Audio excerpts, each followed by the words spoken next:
Make your own. Oh, okay. That's right. We need to have, I should direct people to the microphone. I forgot it was a long lunch.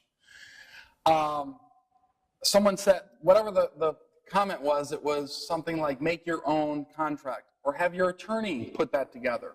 You're probably going to get a contract, however, from the property management company. So what you're going to have to do is take that contract and amend it. Add stuff, delete stuff, change stuff. That's probably how that's going to work. Let me switch screens here, and I want to bring up a lease.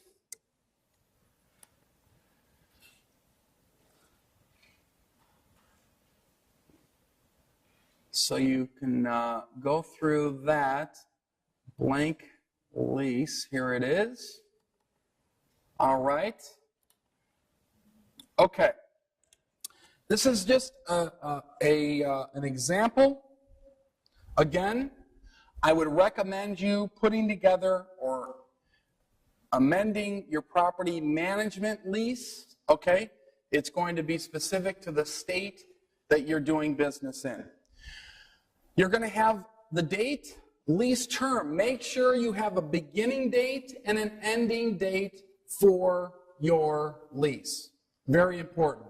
If you don't have an ending date for your lease, but you have a beginning date, they do have a lease in place, but it's harder for a judge to say when this term ends. So make sure you have a beginning and an end. That's basic contract law there anyway. Monthly rental installment, what that payment is going to be, what the security deposit is going to be. The leased premises, make sure that you put the address on there. Make sure you put all the residents on there, even if they're of under 18. Make sure you list the residents and the ages. One of the things that you don't want to have happen is lease a 2-bedroom apartment and have 9 people living in that 2-bedroom apartment. You know, they only put 3 on the application, and all of a sudden, a month later, they've got 9 living there. You don't want that to happen. Okay, the notice. It's important, I think, and your attorney will have something probably on your lease as well that says something along these lines. This lease agreement is legally binding and an enforceable document, which you should read carefully before signing. You're probably going to have something like that in there. The rent term is going to be something like this in section 1. Resident shall pay the term rent to owner in advance monthly rent installments as stated above, or on or before the first day each month of the term. A late fee of $10 per day will be charged after the 5th day of each month if any part of any monthly rent installment is unpaid by the resident. So, you can charge a late fee if your rent is $800 and they only pay $600, you can still charge a $10 per day late fee, okay? Now, I'm not going to go through each one of these, but I'm just going to hit the highlights here. Security deposits, I'm just going to touch base on that real quick. In every state, they have specific rules on what to do with security deposits, what they could cover, when you have to send them back. Please make sure that you're looking at those state requirements. Renewal of lease, this is what I was talking about earlier today. It's important to be proactive with this. Residents shall give owner notice at least 45 days prior to the expiration date of the of the existing lease term of residents' intention either to renew this lease or to vacate the leased premises. Why do I have that language in there? Anybody know? Okay, since you're all quiet, I have that language in there because I want to know in ample time whether that tenant is staying or whether that tenant is going. It's part of my turnover minimization program. I want to make sure that if that tenant is staying, I'm getting them a lease extension. If they are leaving, I want to make sure I've got at least 30 days to check out the unit and possibly get in there and do any repairs that I need to make and get another tenant placed there. Now you might say, well, John, how are you able to get in there and do repairs? Well, tenants typically don't wait till the end of the month to move. When they're moving, they usually move 2 weeks before or a week before. I actually use that time to get in there with the hopes of getting another tenant in place before I miss a month of rent. That is really what my objection is by this letter system. You'll also know at the bottom of that statement there, failure of resident to give 30 days written notice of intention to vacate shall result in application of part or all of security deposit to costs of reletting. So if they don't give me notice, I have the right to use part of that security deposit. Okay, I have that right in the lease. Look at the last sentence there. Renewal rate will be 4% above previous year's rate. That's kind of what I was talking about earlier today with the idea of vision as a property manager. I want to make sure that when I'm talking with the tenant the day of move-in, I'm letting that tenant know that if they plan on renewing their lease and staying, they're going to be paying 4% more. They know that the first day they move in. So it's not a surprise 30 days prior to their lease expiration that their rent is going to go up. They already know that. Does that make sense? Okay, everybody? All right. Damage to premises. Let me touch base on that real quick. Resident is and shall be responsible and liable for any injury or damage done to the leased premises, common areas, or any other, man, I can hardly read today, or any property of owner caused by resident, any occupant, or any other person whom resident permits to be in or about leased premises. The other thing to notice here is that the resident initials each page of the lease. Very, very important to have that resident do that, so they're acknowledging that they read and understood each page of that lease. Make sure they are initialing that. Prohibited purposes. There's my pet scenario there. In this particular lease, it calls for residents shall not keep any pets on leased premises unless expressly permitted to do so in writing by owner, and then only in strict conformance with rules regarding pets. Owner may, at its sole option, require removal of any pet from the leased premises. You know, like these little dachshund dogs. You know what a dachshund is? These little dogs that bark all the time. Sometimes they're more aggressive than the large breed dogs. You know, and if they're causing an issue or disturbance or a hindrance to other tenants, you may have to, you know, tell that tenant, hey, you got to get rid of your dog. It's causing an issue here at the complex or at the house with the neighbors, that type of thing, okay? You want to make sure that you're putting that in your lease. Broken glass, radios, TVs, etc. That's a good thing to put in there so that it's reinforcing again that you want to have a quiet place to live. Residents shall not permit radios, television sets, record players, stereo, and hi-fi or other electronic device or musical instruments on the lease. I had to add the musical instruments, by the way, because somebody brought in a drum set, and they said, well, the lease doesn't say I couldn't bring in drum sets. Really? So I had to add musical instruments. Anyway, on the leased premises to disturb the neighborhood or occupants of the building containing the leased premises at any time. False application. This is a great statement to put in your lease.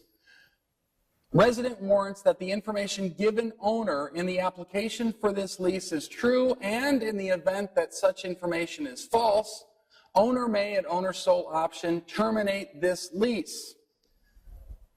That is a good one to have in there. Utilities and services, that's definitely something you want to have in a lease, letting the tenant know what they're responsible for with respect to utilities like cable, water, gas and electric, that type of thing. Inspections and repairs, the owner's going to have the right to inspect the premises, storage.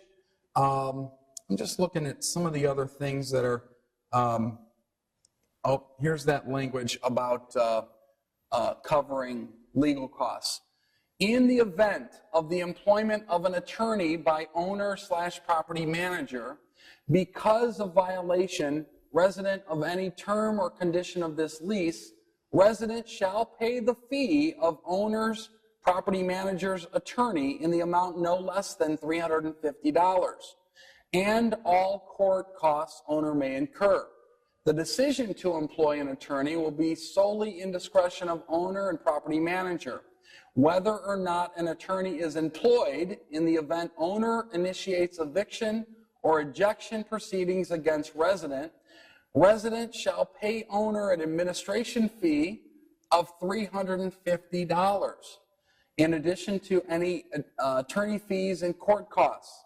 In the event that owner obtains a judgment and order of eviction in any court with small claims jurisdiction and resident desires to seek de novo review of such judgment, I'll explain that in a minute, or order and to retain possession of the leased premises during the pendency of such review. Man, can you believe this? Resident agrees to post with the court whose review is sought and supersedes bond in the amount of, now, this is a run-on sentence. I just want you to know I'm aware of that. But an attorney wrote it. In the amount of the judgment plus 2 months installment of rent hereunder to secure owner against resident's failure or inability to pay such judgment and to pay rent installments as due during the pendency of such review. Wow. Can you believe that? That was put together by an attorney, and that's court. You know, they don't care about grammar. It has nothing to do with grammar, by the way. If this was a book and someone was writing a book, that would be right out the window as a no-no. That may be one of the longest run-on sentences in the world, but an attorney says you have to have that in there. Basically what that is if that tenant gets evicted and they go back and appeal that decision, which probably happens almost never, 99% of the time, when a tenant gets evicted, they don't show up to court. I wouldn't say 99, maybe 90 though. So the chances of a tenant appealing the decision, and while that's being appealed, we're asking that the court set aside money just in case kind of thing is what they're talking about there. You're probably never going to use that, but that's kind of the over enthusiastic attorney putting that language in there. It's okay, I feel safe about it, but I think what this serves for more is this section really serves as a little bit of a deterrent. When a tenant reads that section, they're exhausted, number one. They have no idea what you're talking about, number two. But they know that they're going to have to pay some money. And so they know you're serious about that aspect. Remember, when you train tenants to pay rent late, they will. So this really plays along with the idea that, hey, we want our rent, we want it on time, and in return, we'll provide you with a great place to live. If you don't pay the rent, we will go after you. And there's no better example of that than Heather. When somebody doesn't pay the rent, she takes it very personally, and she will track them down. Correct? Correct. So I think that's the, remember, shark, goldfish? Yeah, in the relationship, I'm probably the goldfish, she's probably the shark, I understand that. But that's what you need. You want your money? You're going to get your money if you're a shark. If you're a goldfish, you're going to have people walk all over you, and you're going to be in a fish tank wondering why you're at a fair or something. You know what I mean? Anyway,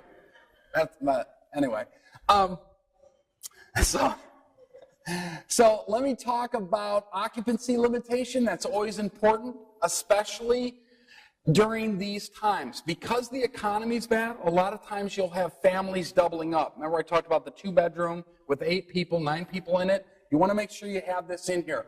Residents shall not permit persons other than those listed on the attached application to reside in leased premises. Number one, they cost you more money. Number two, they're adding liability to you. Somebody falls, gets hurt on the property, that's extra liability to you. Blame it on your insurance coverage that you can have more tenants in there, and a lot of times it's by code. You can't have more than, say, 5 people living in a 2-bedroom apartment kind of thing, okay? So make sure you check that out. The last page here is pretty much severability. That's going to be in pretty much every contract that you come across, meaning that just because one section of that contract is bad doesn't make the whole thing bad. That's going to be something you'll find quite a bit. Default abandonment. If somebody abandons the unit, you need to have some language in there. In the event residents shall abandon or vacate leased premises before the end of the term, the leased premises or any part thereof may be repossessed by owner and relet upon terms satisfactory to it, and residents shall be liable for any deficiency resulting therefrom. Residents' liability for deficiency includes but not limited to redecorating costs, repair costs, loss of rent for balance of term, and such other costs as may be residents' responsibility in the event of default or breach hereunder. If owner is granted possession of residence premises by court order or otherwise comes into possession of same, and residents' possessions are removed and placed in storage, resident agrees to pay for all moving and storage costs. I have had tenants vacate the unit and leave a bunch of crap. By law, we have to hold on to that crap for 60 days in the state that we're in, for 60 days. So if you hold on it for 60 days, you've got to put it in storage. You've got to transport it to storage. You've got to pay for the storage. Once that 60 days is gone, you can do whatever you want with it, but you've got to wait by law for those 60 days. I'd recommend keeping those receipts that your storage receipts for that, and just keeping those in a file. Okay? Question? Yeah, it's about the number of people in the residence. Is there a limit? Is that for fire regulation, or it's a limit that you're setting up? It's fire code that you can only have so many people in the residential unit. Some of that will vary by state. Like, for instance, a 2-bedroom apartment can have no more than 5 people living in that particular unit. A 1-bedroom, I believe it's 3. But each state is going to have a different regulation on that, and sometimes the municipality will have specific regulations on that as well. Okay? Good question. Good answer. Good answer. Right on, man. What about if they say, oh, they're only visiting? They're just my brother and his sister, and they're here for 2 weeks on vacation, or like, how do you handle that? Yeah, I think you're going to have to use a little bit of flexibility there, because you don't want to run it like, where they can't have any guests over. But when you start to have long-term guests, I would say longer than a week, then you're going to have to implement some policy there. That's the best way that I would do that. If you've got someone longer than a week, say, I would implement some policy. You're probably going to want to have some language in that lease because of that. Yes? This is a question for Penny. She's died. Okay. I didn't see any access to the unit. Yes, there is access to the unit. Let me show you that. I actually saw it. Penny did. Oh, Penny didn't see it, but I want to make sure Penny knows that there is access to the unit. Stand by. Inspections and repairs. Penny, check this out. Owner in person or by agent shall have the right at all reasonable times to enter the leased premises and inspect the same and to show the same to prospective tenants or purchasers. Cool? Now, what's that? It just depends what state you're in. Some states require 48. Some states require 24. And somebody didn't use the mic. But it just depends what state you're in is that requirement. Some it's 24, some it's 48. Now, a good way to do consistent inspections is to have a filter changing program. So you might have a maintenance person on staff, or you've got somebody that you sub that out to, or maybe the property manager, him or herself. If you change out that furnace filter every 2 months, that will give you the opportunity to walk through that unit every 2 months and check on the condition of that. I told you the story earlier about the animal in the living room. I told you about that. But I also had a maintenance person walk through a unit, and let's just say that the tenant was involved in agriculture. Yeah, so in the apartment unit, it was almost like a farm in there, so to speak, and the property manager, the maintenance person went missing for 4 or 5 days. No, I'm just kidding. The maintenance person came to me and told me that, and it was very much like, you don't want to on purpose kind of bust anybody out unless you know they're doing something absolutely illegal. So I had to do some inspection myself and make sure that I knew what was going on there, okay? But you want to definitely deal with those situations diplomatically, like, hey, listen, your farm field has to disappear immediately, or we're going to have to bring in the powers that be, as in the police, okay? Penny, question. My question is related to animals and crap. I'm a specialist on that. Yeah, Yes, great. yeah. Yes, John, we'd like to talk about animals and crap. Great, my degree's in that. I keep remembering Kevin, when we were in Phoenix. Kevin was talking about how he got this property, he went in, the backyard was just a huge crap fest, and it cost him money to have all of the crap removed.